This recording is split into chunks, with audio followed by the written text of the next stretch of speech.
Hello guys and welcome back to our YouTube channel. तो हम आ चुके हैं अपनी नई वीडियो पे। तो जैसे कि आपको पता है कि हम रिएक्ट की सीरीज़ कंटिन्यू कर रहे हैं, तो हमने पिछली वीडियो बना दी है कंपोनेंट्स पे, ठीक है। तो वो वीडियो अपलोड हो चुकी है, आप यहाँ पे ऊपर कार्ड सेक्शन में आपको दिख जाएगी, आप उसको जाके पहले देख लें, फिर आप प्रॉप्स पे आएँ, ठीक है। तो अब हम जैसे कि नई वीडियो चालू कर रहे हैं प्रॉप्स, तो इसको भी हम पहले थियरी समझेंगे क्या होता है, फिर VS कोड पे जाके देखेंगे कि इसको कैसे यूज़ करते हैं अपने रिएक्ट में, और आपको प्रॉप्स के बारे में क्या कुछ पता होना चाहिए, ठीक है।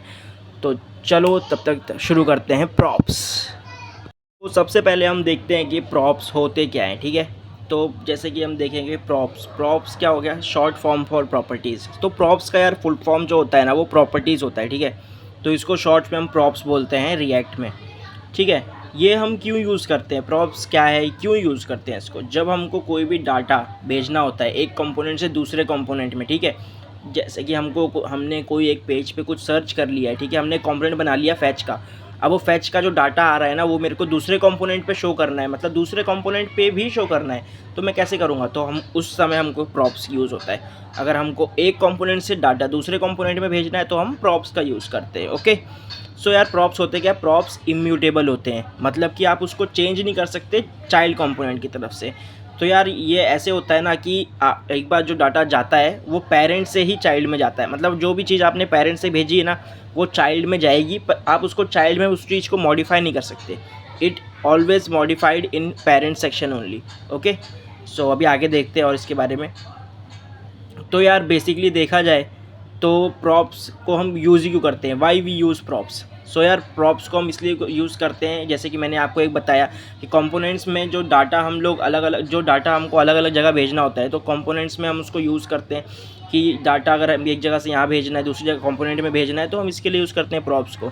दूसरा इसका फ़ायदा ये है कि अगर हमको UIs बनानी है, ठीक है, अगर हमको UI में डिफरेंट, जैसे कि मैंने आपको फैच वाला ऑप्शन दिया है, जैसे फैच में मैंने कोई वेदर ऐप सर्च कर लिया है, ठीक है, और उसमें वो डाटा आ रहा है फैच का।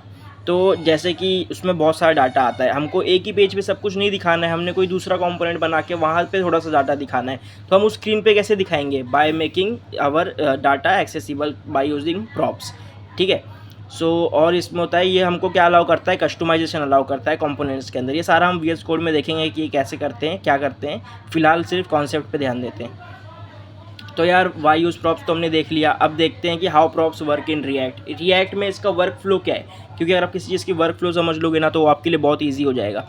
तो अगर हम वर्क फ्लो की बात करें, तो फिर प्रॉप्स यार एक ही डायरेक्शन में फ़्लो होते हैं, वो पेरेंट टू चाइल्ड, मतलब टॉप टू डाउन, मतलब आप इसको चाइल्ड टू पेरेंट नहीं भेज सकते, आपको पेरेंट से चाइल्ड में ही भेजना पड़ता है, ठीक है। और आप कोई भी डाटा जो आपने पेरेंट से भेजा है, वो सेम ही डाटा चाइल्ड में एक्सेसिबल होगा, आप चाइल्ड में उस डाटा को मॉडिफाई नहीं कर सकते। Only allow from the parent, parent he child को कुछ दे सकता है, चाइल्ड वापस पेरेंट को इसमें कुछ नहीं दे सकता, ठीक है। तो ये हो गया कि प्रॉप्स वर्क कैसे करते हैं रिएक्ट में। अगर हम आगे देखें तो जैसे कि प्रॉप ड्रिलिंग क्या होती है, तो प्रॉप ड्रिलिंग यार एक कॉन्सेप्ट है इसमें रिएक्ट में ही। तो प्रॉप ड्रिलिंग में एक्चुअली होता क्या है कि हम जब एक ही डाटा, जैसे मैंने आपको फैच वाला ऑप्शन दिया, बताया कि फैच में जैसे कि हम यूज़ करते हैं, जैसे मेरे पास अब समझो बहुत सारे कंपोनेंट्स हैं, और हर एक में मेरे को अगर वो भेजना है डाटा, तो अगर हम बहुत सारे कंपोनेंट्स में अगर सेम ही डाटा भेजते हैं ना, तो फिर वो कभी वो एरर आता है, कहीं पे कोई डाटा सही से शो नहीं करता है, और कहीं पे वो डाटा सही से प्रोसेस नहीं कर पाता है, ठीक है। तो उस प्रोसेस में वो जो दिक्कत होती है उसको बोलते हैं हम प्रॉप ड्रिलिंग। तो यार प्रॉप ड्रिलिंग यही होती है कि अगर हमने बहुत सारे कंपोनेंट्स में सेम डाटा भेज दिया, और मेरा बहुत ही कॉम्प्लेक्स एप्लीकेशन है, तो यार वो डाटा कहीं ना किसी कंपोनेंट में सही से रेंडर नहीं होगा, तो उस दिक्कत को बोलते हैं हम प्रॉप ड्रिलिंग। उसको हम सही भी कर सकते हैं, उसको हम सही करने के लिए कॉन्टेस्ट API का यूज़ करते हैं, जैसे कि कॉन्टेस्ट API के ऊपर एक अलग से हम वीडियो बनाने वाले हैं पूरी, ठीक है। तो अभी के लिए बस समझो कि अगर प्रॉप ड्रिलिंग को अवॉइड करना है तो हमको कॉन्टेस्ट API का यूज़ लेना पड़ता है, ठीक है। कॉन्टेस्ट API यूज़ करके हम प्रॉप ड्रिलिंग को अवॉइड कर सकते हैं, ठीक है। तो ये तो हो गया कि प्रॉप ड्रिलिंग क्या होता है, ठीक है। तो समरी में अगर देख लेते हैं कि प्रॉप्स है क्या। सो प्रॉप्स क्या करता है, हमको डिफरेंट कंपोनेंट्स के बीच में कम्युनिकेशन अलाउ करता है, दूसरा ये क्या करता है, हमको कोई भी चीज़ रीयूजेबल करनी है या फ्लेक्सिबल बनानी है कंपोनेंट्स में, लाइक डाटा भेज के उसको, तो वो हम कर सकते हैं। और ये इम्यूटेबल होते हैं, इसको हम चेंज नहीं कर सकते। हम सिर्फ चेंज करना है तो पेरेंट्स से ही चेंज कर सकते हैं, मतलब जो डाटा भेजोगे वही जाएगा, आप उसको चेंज नहीं कर सकते चाइल्ड के थ्रू, ठीक है। और दूसरा ये होता है, हम इसमें सिर्फ डाटा ही नहीं भेज सकते, हम इसमें फंक्शंस भी भेज सकते हैं। जैसे फैच वाला हमने बात किया, वो फैच वाला जो हमने फंक्शन बनाया हुआ है जिसमें सारी फैच हमने किया हुआ है, डाटा आ रहा है, वो एक फ़ंक्शन है। तो हम सिर्फ डाटा ही नहीं भेज सकते हैं, हम फंक्शंस को भी भेज सकते हैं, ठीक है। तो यार बाकी की चीज़ें और डीप में समझने के लिए हम जाएंगे, इसको VS कोड में देखेंगे जाके, और फिर इसको समझेंगे कि हम इस चीज़ को कर कैसे सकते हैं, ठीक है। तो ये तो हो गई फटाफट नॉलेज की बातें। अब हम जाते हैं अपनी VS कोड की स्क्रीन पर और वहाँ जाके देखेंगे कि इसको हम यूज़ कैसे कर सकते हैं। तो फटाफट चलते हैं अपनी VS कोड की स्क्रीन पर। अभी हम VS कोड पे आ चुके हैं। ओके, सो VS कोड पे हमको देखना है, अभी हम देखेंगे कि प्रॉप्स को कैसे क्या होते हैं और उसको पास कैसे करते हैं। Okay, so first of all इसको समझने के लिए हम क्या करेंगे, हमें यहाँ पे फंक्शन बना लेते हैं। जैसे कि समझो हमने कोई बना लिया, कॉन्स्ट प्रोडक्ट करके बना लिया, जिसमें हमने दे दिया है नेम, दे दिया है लैपटॉप, एंड प्राइस हमने दे दी है 1000 रुपीज़ इसकी। ओके, आप ऐसे कुछ भी बना सकते हैं, मतलब कुछ भी हो सकता है, ये कोई फैच फंक्शन भी हो सकता है, ये कुछ भी हो सकता है। जस्ट मैं आपको समझाने के लिए कर रहा हूँ कि ये डाटा कैसे पास होता है। ओके, तो ये एक हमने कॉन्स्ट प्रोडक्ट बना लिया फंक्शन, इसमें हमने बना लिया नेम जिसमें हो गया लैपटॉप, और इसकी प्राइस होने वाली है 1000 रुपीज़। ओके, हमने ऐसे लिख दिया है। अब if I want to show this in this tab. Okay, so हमने नैव बनाया हुआ है पहले से कंपोनेंट में, आपको नैव दिखा देता हूँ। सो हमने नैव में कुछ नहीं बनाया था, हमने कंपोनेंट वाले सेक्शन में बना के देखा था कि कंपोनेंट कैसे बनाते हैं। ओके, तो कंपोनेंट में कुछ है नहीं, जस्ट एक बटन है हमने बनाई हुई है, as we discussed in the component section. अगर आपने वो वीडियो नहीं देखी है तो ऊपर आपको कार्ड में दिख रही होगी, आप वहाँ पे जाके देख सकते हैं। और यार वीडियो पसंद आए तो प्लीज़ लाइक, सब्सक्राइब और शेयर ज़रूर कर देना। ओके, सो कंटिन्यू करते हैं इसको। हमने देखा था कि कंपोनेंट्स कैसे बनते हैं, तो हमने ये बनाया था। ओके, अभी हमने क्या किया है, अभी हमने एक प्रोडक्ट बना दिया यहाँ पे कॉन्स्ट प्रोडक्ट करके, और हमने क्या किया, इसका नेम लैपटॉप और प्राइस रख दिया। अब मेरे को क्या चाहिए, अब मैं चाहता हूँ कि ये जो डिटेल्स है, जैसे कि ये तो मेरे इस वाली पेज पे बन गया, हमने add.jsx में बना दी, पर ये मेरे को दिखानी है नैव के अंदर। जैसे हमने नैव बनाया ना ये बटन, तो ये बटन के जस्ट नीचे मेरे को दिखानी है। तो एक तरीका ये है कि मैं इस कंपोनेंट के नीचे लिख दूँ, बट मेरे को इस कंपोनेंट के अंदर अगर लिखना है, समझो मेरे को ये डाटा पास करना है, तो मैं कैसे करूँगा। ओके, डाटा पास करने के लिए सबसे पहले हम क्या करेंगे, सबसे पहले हम इसमें ये कर देंगे। अभी जैसे ये क्या किया हमने, ये हमने डाटा पास कर दिया, ठीक है। ये हमने क्या किया, सबसे पहले जो नेम हमको पास करना है वो नेम लिखा, और फिर जो प्राइस पास करना है वो प्राइस लिखा। तो प्रोडक्ट डॉट लैपटॉप, लैपटॉप क्या है, नेम है, तो प्रोडक्ट डॉट नेम, तो यहाँ पे लिख दिया हमने प्रोडक्ट डॉट नेम। याद रखें आपको हमेशा ये चीज़ करली ब्रैकेट्स के अंदर से ही भेजनी है, ठीक है। पहले हमने लिख दिया name, name is equals to product dot name, और प्राइस लिख दिया, प्राइस को लिख दिया प्रोडक्ट डॉट प्राइस। तो अभी हमने क्या किया, ये डाटा हमारा जो भी हमने यहाँ बनाया था इसको इस कंपोनेंट में भेज दिया, ठीक है। इस कंपोनेंट में भेज दिया, ये कंपोनेंट में चला गया है। ओके, यहाँ से भेज दिया, तो ये क्या है, ये हमारा पेरेंट कंपोनेंट हो गया। ओके, दिस नैव वाला कंपोनेंट जो है हमारा, this is a parent component, because हम इसमें से डाटा भेजेंगे, ठीक है। तो ये हमारा पेरेंट कंपोनेंट है ये। तो ये हमने नेम और प्राइस भेज दिया। अब हम क्या करेंगे, नैव वाले में हमने ये भेजा है, अब नैव में हमको दिखाना भी है, तो हम क्या करेंगे, जाएंगे हमारे नैव वाले कंपोनेंट में, और इसके नीचे समझो मेरे को दिखाना है, तो मैं क्या करूँगा, इसके नीचे एक पहले इसको डीस्ट्रक्चर करूँगा, जैसे नेम एंड प्राइस। तो हमने क्या किया था, यहाँ पे नेम लिखा है और प्राइस लिखा है। ओके, तो हमने जो डाटा यहाँ से भेज दिया है उसको वहाँ पे एक्सेस कैसे करेंगे, उसको पता भी होना चाहिए।